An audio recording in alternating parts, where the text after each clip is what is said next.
மே மாசம் 2வது வாரத்துடைய weekly top 10 count தான் நம்ம இந்த வீடியோல பார்க்க போறோம். இந்த வாரம் எக்கச்சக்கமான படங்கள் தியேட்டர்கள்ல வந்திருக்கு. ஆனா அதை கொஞ்சம் ஆல்டர் பண்ணனா நிறைய மொக்க படங்கள் வந்திருக்குன்னு தான் சொல்லணும். சோ வாங்க அதெல்லாம் என்னென்ன படங்கள்ன்றத நான் கவுண்ட் வச்சே சொல்றேன். சேம் டைம் நம்ம அப்கமிங் ஸ்டாரோட வீக்லி டாப் 10 கவுண்ட்ல என்னென்ன படங்கள் என்னென்ன கவுண்ட் எப்படி இருக்குன்றத போய் பார்த்துருவோம்.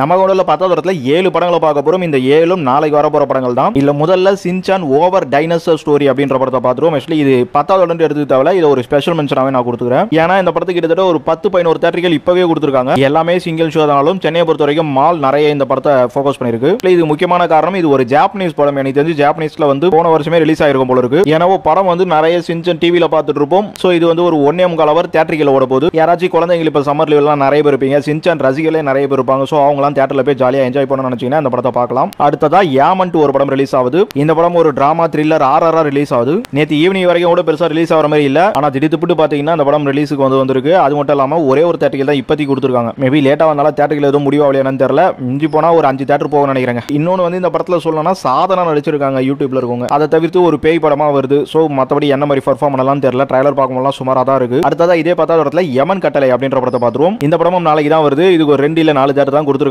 இந்த படத்துக்கு எல்லா படத்துக்குமே பிரஸ் மீட் வைக்கிறாங்க. இந்த படத்துக்குலாம் மயில்சாமி பையன் ஹீரோ. இந்த படம் கிட்டத்தட்ட பல வருஷமா ரிலீஸ் காத்துட்டு இருந்திருக்கும் போல இருக்கு. ஏன்னா ட்ரைலரை பார்க்கும்போது என்னடா இவங்களாம் செத்து எவ்வளவு வருஷம் ஆகுதுன்ற மாதிரி கிட்டத்தட்ட ஒரு 5-6 பேர் செத்து போனவங்களே இருக்காங்க நடிகர்கள். அவ்வளவு பழைய இது மயில்சாமி பையன் ரொம்ப கஷ்டப்பட்டு இந்த படம் ரிலீஸ் ஆகுதுக்கோசம் வெயிட் பண்ணிட்டு இருக்காரு போல இருக்கு. அதே மாதிரி நம்ம தமிழ் சினிமால நிறைய நகைச்சுவை பட்டாளர்கள் சொல்லிட்டு ஒரு எக்கச்சக்கமான பேர் நடிச்சிருக்காங்க. ஆனா படத்தோட அவுட்புட்ன்றது பாத்தீங்கன்னா அந்த அளவுக்கு பெருசா இம்ப்ரெஸ்ஸா இல்லைன்னு சொல்லணும். அந்த அளவுக்குலாம் சொல்ல வேண்டாம். ரொம்பவே ட்ரோல் பண்றதுக்கும் ரோஸ் பண்றதுக்கும் ஏத்த ஒரு குவாலிட்டியில் தான் இந்த படத்தை அவங்க ரெடி பண்ணிருக்க மாதிரியே தெரியுது.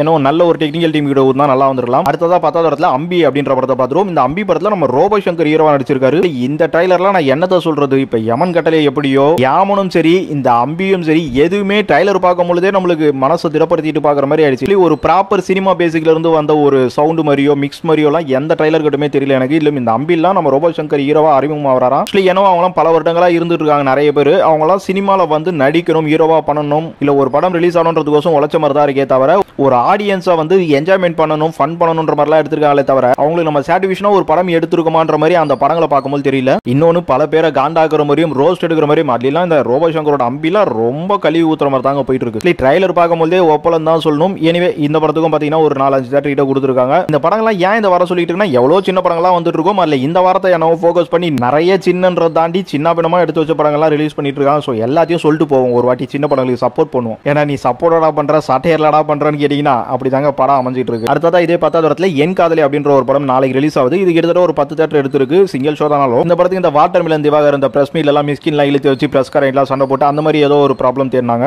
இதை அந்த லேடியே வந்து ப்ரொடியூஸ் பண்ணி டைரக்ட்லாம் பண்ணியிருக்காங்க. இந்த கதைன்றதும் பாத்தீங்கன்னா ஒரு கண்டென்ட்டா ஏதோ பண்ண வந்திருக்காங்க. ஒரு முக்கோண காதலா, அம்மா அப்பாவை கடல்ல இழந்த ஒருத்தவனுக்கு அந்த கடல் மூலமாவே கிடைச்ச வெளிநாட்டு பொண்ணோட காதல், அந்த மாதிரியான சில விஷயங்கள்ல ஏதோ இந்த மாதிரி சொல்ல வராங்க. எனவே நான் இதுக்கு முன்னாடி சொன்ன படங்களை தாண்டி இந்த படம் ட்ரைலர் பார்க்கும்போது பரவாயில்லன்றதை சொல்லுவேன். அடுத்ததா இதே 10வது வாரத்துல நிழற்குடை அப்படின்ற ஒரு படத்தை பார்த்துருவோம். இந்த படமும் நாளைக்கு தான் ரிலீஸ் ஆக போகுது. இல்ல தேவியானி வந்து ஒரு லீடா பண்ணிருக்காங்க. அப்புறம் ஒரு குழந்தைய வச்சு ஒரு ஃபேமிலி டிராமா மாதிரி கொடுத்துருக்காங்க. ஆனா இன்னைக்கு இருக்கிற மாதிரி கிரைம் த்ரில்லர் அந்த மாதிரி சப்ஜெக்ட்ல தான் ட்ரைலர் போயிட்டு இருக்கு. தேவியானி ரொம்ப நாள் கழிச்சு வந்து மெயின் ஸ்கிரீன்ல ப்ரெசென்ட் பண்ற மாதிரி தெரியுது. அதுக்கு வரத்தவளா ஒரு கிரைம் த்ரில்லர் சீரியல் டிராமா பார்த்த மாதிரி தோணுமே தவிர மற்றபடி ஒரு சினிமாவா ஆடியன்ஸ் எல்லாம் இந்த படம் எங்கேஜ் பண்ணுமான்றது ஒரு பெரிய கொஸ்டின் தான். ஆனா கண்டிப்பா வந்து ரொம்ப மட்டமா இருக்கும் அப்படின்ற மாதிரி தோணல. இந்த படத்தை பார்க்கும்போது ஏதோ சின்ன ஒரு சாட்டிஸ்ஃபேக்ஷன் ஆச்சு லைட்டா தரும் தோணுது. ஆக்சுவலி இந்த படத்துக்கு வந்து ஒரு 10 தியேட்டர்கிட்டே கொடுத்துருக்காங்க சிங்கிள் ஷோ தானாலும். அடுத்ததா 9வது வாரத்துல கலியுகம் அப்படின்ற ஒரு படத்தை பார்த்துரும். இந்த படமும் நாளைக்கு தான் வருது. இதுல வந்து நம்ம கிஷோர் நடிச்சிருக்காங்க. அப்புறம் சர்தா ஸ்ரீநாத் நடிச்சிருக்காங்க. சர்தா ஸ்ரீநாத் ஆகட்டும் கிஷோர் ஆகட்டும் கதைகளெல்லாம் கேட்டுட்டு தான் அவங்க ஓகே பண்ணுவாங்க. இந்த படம் என்ன சொல்ல வருதுன்னு பார்ப்போம். 2064 நடக்கிற மாதிரி ஒரு கதைக்காலமா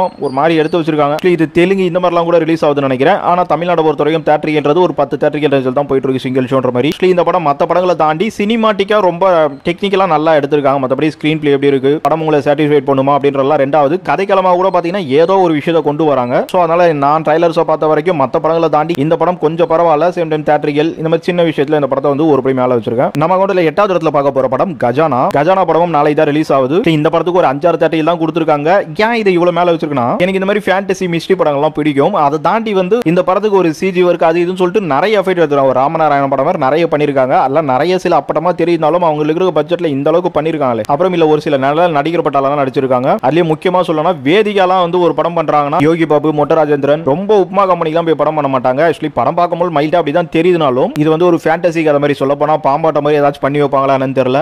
பாப்போம், ஏதோ மிஸ்ட்ரி ஃபேண்டசி அது இதுன்னு சொல்லிட்டு நம்ம தமிழ் சினிமால படங்கள் வரதே அறியுது. ஆனா அதெல்லாம் ரொம்ப மொக்க பண்ணிட்டு இப்போ இந்தியானா ஜோன்ஸ் மாதிரிலாம் ஒரு படம் பண்ணா பண்ணலாம். ஆனா இங்க நிறைய வந்து ரோஸ்ட் பண்ற மாதிரி படங்களா தான் அமைஞ்சிருது. சோ அதுல இருந்து தப்பிக்கிறதுக்கு பெருசா இந்த கஜானாக்கும் வாய்ப்பு இல்லைனாலும் இருந்தாலும் ரொம்ப போட்டு அடிக்கிற அளவுக்கு ரோஸ்ட் இருக்கான்னு தான் தோணுது. நம்ம கூட அடுத்ததா 7வது இடத்துல 2 படங்களை பார்க்க போறோம். இல்ல முதல்ல பார்க்க போற படம் தொடரும் படம் நாளை தான் ரிலீஸ் ஆகுது தியேட்டர்ல. ஆக்சுவலி இதுக்கு வந்து ஒரு 10 தியேட்டர்ல கொடுத்துருக்காங்க. ஷோன்றது சிங்கிள் ஷோ இல்லாம நிறைய கொடுத்துருக்காங்க. தியேட்டர்களும் ஏறுமா இல்லையான்னு பார்க்கலாம். ஏன்னா படம் நாளைக்கு தான் வருது. நம்ம புதன்கிழமை ஈவினிங்ல இருந்து தியேட்டர்கள் எல்லாம் பார்க்க ஆரம்பிச்சு வேலைக்கிழமை மார்னிங் வரைக்கும் அந்த ரிசல்ட் தான் சொல்லிட்டு இருப்போம். இந்த படம்ன்றது 2 வாரத்துக்கு முன்னாடி மலையாளத்தில் ரிலீஸ் ஆகி விஷயம் படத்துக்கு இணையா வந்து ஓடிட்டு இருக்குன்னு சொல்லும். ஏன்னா கிட்டத்தட்ட ஒரு 150 கோடிக்கு மேல பாக்ஸ் ஆபீஸ் அசால்ட்டா தட்டி தூக்கி ஓடிட்டு இருக்கு இப்போ வரைக்கும். மலையாளத்திலேயே ஹவுஸ்ஃபுல்லா. அதை தாண்டி இப்ப தமிழ்லயும் பாத்தீங்கன்னா அவங்க டப்பிங் பண்ணி விடுறாங்க. எப்படியும் ஹாட் ஸ்டாருக்கு கொடுத்துருவாங்க. அவங்க வந்து ஓடிடில விடுறத தாண்டி இவங்க டப்பிங் ரைட்ஸுக்கு தியேட்டருக்கு எல்லாம் கொடுக்குறாங்கன்னு போதே ஒரு பெரிய எதிர்பார்ப்போட இருக்காங்க.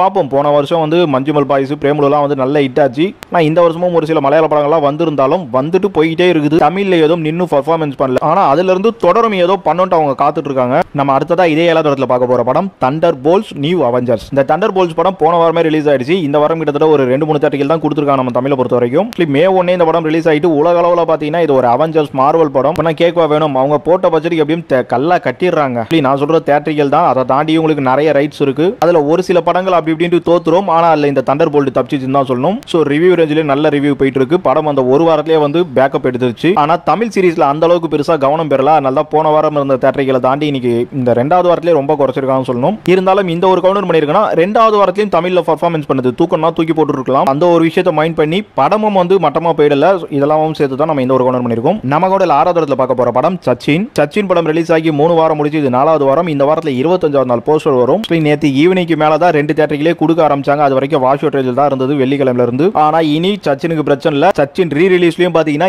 25 நாள் தேட்டர்கள் எடுக்க போகுது. சோ பாக்ஸ் ஆபீஸ்லாம் கேட்க தேவையுள்ளவங்களுக்கு நல்ல ஒரு கலெக்ஷன். அதே சமயம் சச்சின் லாஸ்ட் வீக்ல வந்து ஒரு சில தேட்டர்களை ஓடினாலும் புக்கிங் கெபாசிட்டின்றது போயிட்டு தாங்க இருக்கு. படத்தை சும்மா வச்சுலாம் ஓட்டுற மாதிரிலாம் இல்ல. மைல்டா ஆடியன்ஸ் போறாங்க கண்டிப்பா. நம்ம கூட 5வது இடத்துல பார்க்க போற படம் இட் 3. நானியோட இட் 3 படம் போன வாரம் தான் ரிலீஸ் ஆச்சு. இந்த படம் ரிலீஸ் ஆகி இது 2வது வாரம். ஆக்சுவலி போன வாரம் ஒரு 25-30 தேட்டர்கள் நம்ம சிட்டியை பொறுத்தவரைக்கும் ஓடிச்சு. இல்ல ஷோஸ் கெபாசிட்டி எல்லாமே வந்து 4 ஷோன்ற மாதிரி இல்லனாலும் 2, 1, 3 கொடுத்திருந்தாங்க. இல்ல இந்த 2வது வாரத்திலயும் பாத்தீங்கன்னா கிட்டத்தட்ட ஒரு 15-20 தேட்டர்கள் நம்ம சிட்டியை பொறுத்தவரைக்கும் ஓட போகுது. இல்ல மோஸ்ட்லி 2-1 ஷோ தான் இருக்குனாலும் இந்த படம் போன வாரத்துக்கும் இந்த வாரத்துக்கும் பெரிய ஒரு தேட்டர்கள் டவுன் ஆகல தமிழ்நாட்டை பொறுத்த வரைக்கும். அதை தாண்டி அங்க ரீஜனல் லாங்குவேஜ் தெலுங்கு எல்லாம் பாத்தீங்கன்னா எப்பயுமே நானி கிட்ட வர மாதிரி இந்த படம் நல்ல ரெஸ்பான்ஸ் தாங்க. அதை தாண்டி பாக்ஸ் ஆபீஸாவும் பாத்தீங்கன்னா நம்ம தமிழ்நாட்டில் தான் விட மாட்டானுங்க. ஆனா தெலுங்குல பாத்தீங்கன்னா டெய்லி பாக்ஸ் ஆபீஸ் விட்டுட்டு இருக்காங்க. கிட்டத்தட்ட 4 நாள்ல 100 கோடி. மனுஷன் தெலுங்குலயும் பாத்தீங்கன்னா லைன் அப்பா சம்பவம் பண்ணிட்டாரு. ஆனா இங்க தமிழை பொறுத்த வரைக்கும் அந்த 25 நாள் ரன்னிங் இவர் கொண்டு வருவாரான்றதை நம்ம பார்க்கணும். அது 2வது வாரத்துல நல்ல சக்சஸா போயிருக்கு. பட் இனி வர வாரங்கள்ல ஒரு சில படங்கள்லாம் இருக்கு. அதுக்கெல்லாம் தாக்கு பிடிச்சி இந்த படமும் நாளைக்கு தமிழ்நாட்டிலும் 25 நாள் ஓடுதான் பார்ப்போம். நம்ம கூட 4வது இடத்துல பார்க்க போற படம் கேங்கர்ஸ் படம் ரிலீஸ் ஆகி 2 வாரம் முடிஞ்சு. இது 3வது வாரம். இந்த 3வது வாரத்துல கிட்டத்தட்ட ஒரு 10 தேட்டர்கள் எடுத்து ஓடிட்டு தான் இருக்கு. நம்ம சுந்தர் சி இந்த படத்துக்கு வந்து பட்ஜெட் கல்லா கட்டிட்டாரு. அப்புறம் உங்களுக்கு தேட்டர் ரெஸ்பான்ஸ், ரிவ்யூ ரெஸ்பான்ஸ்லாம் வச்சு ஓட்டிலே பர்ஃபார்ம் பண்ணிடும். படம் வந்து நம்ம வடிவேலுக்கு ஒரு ரீஎன்ட்ரி காமெடியா வந்து ஒர்க் ஆகும் தான் சொல்லலாம். காமெடி நம்ம சுந்தர்சிக்காகவும் ஒர்க் ஆயிருக்கு. ஆனா வடிவேல திருப்பி கொண்டு வர மாதிரி ஒரு படம் சூராஜ் ட்ரை பண்ணாரு. அப்புறம் நம்ம சுந்தர்சி ட்ரை பண்ணாரு. சுந்தர்சி ட்ரை பண்ணது பரவாயில்லைனாலும் கண்டிப்பா வடிவேலு ரீஎன்ட்ரியா வருதுன்றது ரொம்ப கஷ்டம் தான் ஒரு காமெடியில. நம்ம கூட 3வது இடத்துல பார்க்க போற படம் ரெட்ரோ படம் போன வாரம் தான் ரிலீஸ் ஆச்சு. ஆனா இந்த வாரம் தேட்டர்கள் டே இந்த மாதிரிலாம் பண்ணிட்டு எதிர்பார்க்கலான்ற மாதிரி தான் இருக்குது. ஏன்னா நம்ம விக்ரமுக்கும் அஜித்துக்கும் ரீஎன்ட்ரி கொடுத்த மாதிரி இந்த படமும் ரீஎன்ட்ரியா இருக்குன்னு பார்த்தாக்கா இல்ல எல்லாத்த விட கொஞ்சம் பெருசா தோக்கன்ற மாதிரி பண்ணிட்டு இருக்காங்க. படம் ஃபர்ஸ்ட் அப்ல இருந்த மாதிரி இல்லாம இன்னும் கொஞ்சம் ஏதோ பண்ணிட்டாரு. ஆனா ஓடிட்டு வந்தாங்க பார்த்தா அப்படி இப்படி ஏதாச்சும் வச்சு நம்ம தலைக்கும் சீனுக்கு நடந்த மாதிரி ஒரு சின்ன மேஜிக் நடந்து சூர்யாவுக்கு திருப்பியும் தேட்டர்கள் கிடைக்காதான்னு பார்த்தேன். ஆனா மனுஷன் ஓப்பனிங் அதுவும் நல்ல மே 1 லீவ் நல்ல வந்தது. இல்லைன்னா ஓப்பனிங் கூட எடுக்காம ஒன்னு எல்லாம் போயிருக்கும். அந்த ஓப்பனிங் எல்லாம் எடுத்தனால இந்த படம் 100 கோடி கலெக்ட் பண்ணிடுச்சு ஒரு 5 நாளைக்குள்ளேயே. அப்படி இப்படி பார்க்க பொழுது உங்களுக்கு தேட்டரிக்கெல்லாம் இட்டு அப்படின்ற ரேஞ்சுக்கு வந்துடும். பெரிய ஹீரோவா அந்த ஒரு அந்தஸ்துக்கு வந்துட்டாலே வந்து அவங்களுக்கு தேட்டரிகள்ன்றது அப்படி இப்படி போனாலும் படத்தை வந்து அவங்க தோக்க விட மாட்டாங்க. அந்த விஷயத்தை பிடிச்சிட்டாலும் சூர்யாவுக்கு திருப்பியும் தொடர்ந்து தான் சொல்லணும். பேப்பா சிங்கம் 2 கொடுத்தா அதுக்கப்புறம் ஒரு வெற்றி இல்லையன்ற அந்த ஒரு பஞ்சாயத்து தேட்டரிகளை பொறுத்த வரைக்கும். அப்புறம் கமெண்ட் வந்துடும் சூரரை போட்டு ஜெய் பீம்லாம் பார்க்கலையான்ட்டு. எனிவே கார்த்திக் சுப்ராஜ் வந்து ஒரு ஹீரோக்கு ரீஎன்ட்ரி கொடுக்கணும்னு ரொம்ப ட்ரை பண்ணுவார். அவரும் ட்ரை பண்ணி தான் இருக்காரு. சூர்யாவோட அந்த பெஸ்ட் எல்லாம் வச்சு ட்ரை பண்ணி தான் கொடுத்துருக்காரு. அப்புறம் இன்னொரு விஷயமா பாத்தீங்கன்னா அந்த பூஜா ஆக்டே நடிக்கிற படங்கள் எதுவுமே ஓட மாட்டேங்குது. ஆக்சுவலி அந்த அம்மா பீஸ்ட் நடிச்சதாகட்டும், முதல் படம் முகமுடியாகட்டும், என்னவோ பூஜா ஆக்டேக்கு தெலுங்குல வந்து ஒரு சில நல்ல படங்கள்லாம் இருக்கு. ஆனா தமிழை பொறுத்த வரைக்கும் அவங்களால போக்கஸே பண்ண முடியல. நம்ம கூட 2வது இடத்துல பார்க்க போற படம் குட் பேட் அக்லி.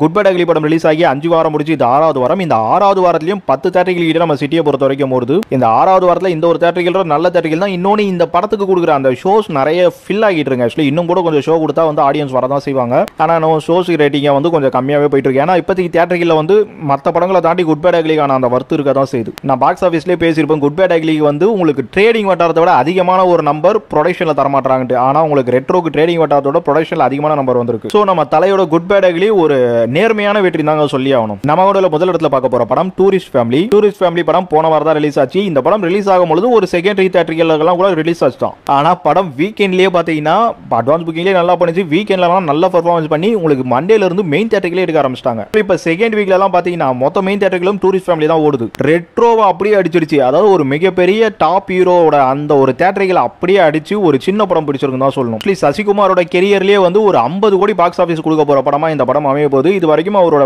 லைஃப்ல எனக்கு நடந்திருக்காது. இவங்க எடுத்துக்கிட்ட அந்த இலங்கை ஈழம் அந்த ஒரு கதைன்றதே ரொம்ப அழகான கதைனாலும் இவங்க அந்த ஃபேமிலிக்குள்ள நம்மளை கொண்டு போறாங்க. சேம் டைம் ரிவ்யூலாம் தாறுமாறா குவிஞ்சிட்டு இருக்கு. ரிவ்யூவர்ஸோட பாராட்டு மட்டும் இல்லாம பாக்குறவங்களும் அவ்வளவு சாட்டிஸ்ஃபேக்ஷன். குட் பை டக்லி படம் 5 வாரம் பெர்ஃபார்மன்ஸ் பண்ணிருக்கு. அந்த படத்தை மேல வைக்கலாம்னு பார்த்தாலும் இல்ல, டூரிஸ்ட் ஃபேமிலிலாம் வந்து நம்பர் 1க்கு தனியா வச்சு கொண்டாட வேண்டிய ஒரு படம் அப்படின்ற அளவுக்கு இந்த படத்தோட கதைகளமும் சரி வெற்றியும் சரி அவ்வளவு பெருசா அமைஞ்சிருக்கு தான் சொல்லும் இந்த படத்தோட இருப்புக்கு.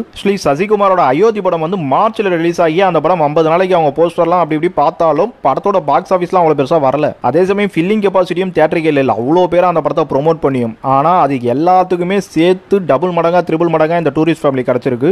அதுக்கு முக்கியமான இன்னொரு படமா இந்த படம் வந்து உங்களுக்கு பெரிய படத்தோட வந்து ஜெயிச்சது மட்டும் இல்லாம இந்த படத்துக்குன்ட்டு ஒரு லக் வேவ் எல்லாமே இருக்குன்றதெல்லாம் தாண்டி இந்த மே மாசம் அது ரொம்ப ரொம்ப ரொம்ப இம்பார்ட்டன்டா நான் பார்க்கிறேன். ஸோ இந்த படத்துக்கு அந்த ரிலீஸ் டேட்ன்றது ஒரு மிகப்பெரிய ஹைலைட்டா நான் பார்த்தே தீருவேன்.